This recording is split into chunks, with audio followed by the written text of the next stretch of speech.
লেবাননের দক্ষিণ অঞ্চলে গতকাল সোমবার ইসরায়েলি ড্রোন হামলায় 2 বাংলাদেশি প্রবাসী নিহত হয়েছেন। বৈরুতে অবস্থিত বাংলাদেশ দূতাবাস জানিয়েছে, স্থানীয় সময় দুপুর 12টার দিকে নাবাতিয়েহর জেবদিন আবাসিক এলাকায় এই হামলা চালানো হয়। গাড়িতে বাজার করতে যাওয়ার সময় এই হামলার কবলে পড়েন তারা, এমনটাই জানান এক নিহতের বাবা। গাড়িতে বাজারে যাচ্ছিল, যাতে গিয়ে গাড়িতে বোম মারতেছে, সেই বোমে ও গেছে, বোমে মারা গেছে।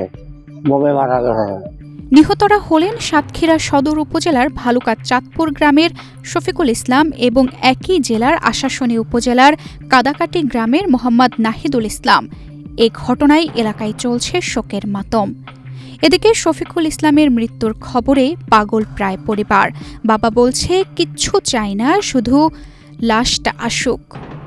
আমি দাবি জানাই যে আমার রাজটা যেন ফিরে আসে। আমি কোনো টাকা নিব না, খালি আমার রাজটা ভিতরে চলে আসুক। ঋণের জন্য আমার সাবাল চলে গেছে, 10 লাখ টাকা ঋণ এই ঘরে বান্ধিয়ে তুইয়ে ও কি বানিয়েছে।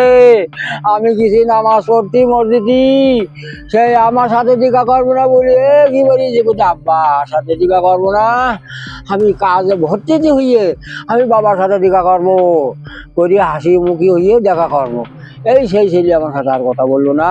এই 10 লাখ টাকা ঋণ আপনাদের কাছে আমি সরকারের কাছে সাহায্য জানাই, আমার রাজটা যেন সুস্থলে বাড়ি সরকার পাঠাই দেয়। করোনা বা যে কোনো ভাইরাসের এগেইনস্টে ফাইট মানি ব্যাকট্রলের লেফট রাইট।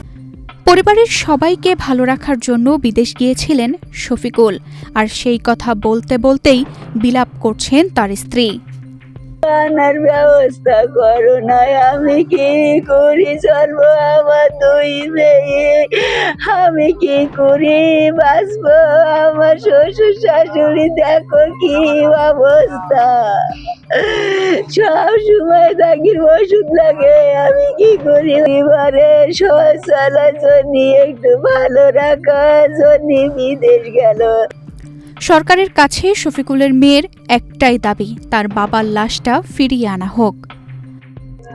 2 মাস আগে আমার আব্বু লেবাননে গিয়েছিল, ইসরায়েলের ড্রোন হামলায় নিহত হয়েছেন।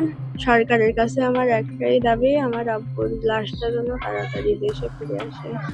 স্থানীয়রা বলছেন, লাখ টাকা ঋণ করে বিদেশ গিয়েছিল শফিকুল, এখন এই পরিবারটি নিঃস্ব।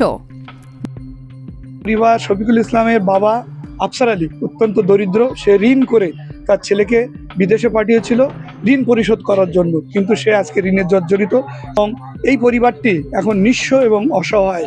এই যে ভিটি বাড়িটি দেখছেন, সেটি তার বাবার শ্বশুর বাড়ি, অর্থাৎ নানার বাড়ির 2 শতক জমি মাত্র। উপজেলা নির্বাহী কর্মকর্তা বলেন, লাশ বাংলাদেশে আনার সব চেষ্টা করা হবে, আর ঋণের বিষয়ে যতটুকু সহায়তা করা যায় সেই চেষ্টা করা হবে। খুবই হৃদয় বিদারক পরিবেশ এখানে।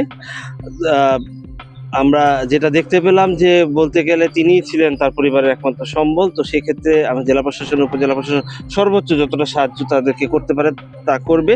তার পাশাপাশি মরহুমের লাশ বাংলাদেশে নিয়ে আসার একটি ব্যাপার রয়েছে। তো সেই বিষয়ে আমরা এখনই তাদের মাধ্যমে আমরা প্রবাসী কল্যাণ ও বৈদেশিক কর্মসংস্থান মন্ত্রণালয়ে সম্মানিত সচিব স্যার বরাবর আমরা আবেদন করাচ্ছি যথাযথ মাধ্যমের মধ্য দিয়ে, এবং এই ক্ষেত্রে যতটুকু সাহায্য লাগে আমরা সর্বোচ্চ তাদেরকে করে যাওয়ার ক্ষেত্রে বদ্ধপরিকর। আর এর পাশাপাশি এইমাত্র আমি ইনফর্ম হলাম যে তার একটি ঋণ রয়েছে, সেটা আইনের ভিতরে থেকে যতটুকু সাহায্য বা সহায়তা তাদের ক্ষেত্রে করা যায় ততটুকু আমরা করার চেষ্টা করব। বাংলাদেশ দূতাবাসের বরাত দিয়ে পররাষ্ট্র মন্ত্রণালয়ের একজন ঊর্ধ্বতন কর্মকর্তা জানিয়েছে, মরদেহগুলো নাবাতিয়েহর নাবি বেরি হাসপাতালে রাখা হয়েছে। তানজিদা রহমান, ইনায়া, বাংলাদেশ প্রতিদিন।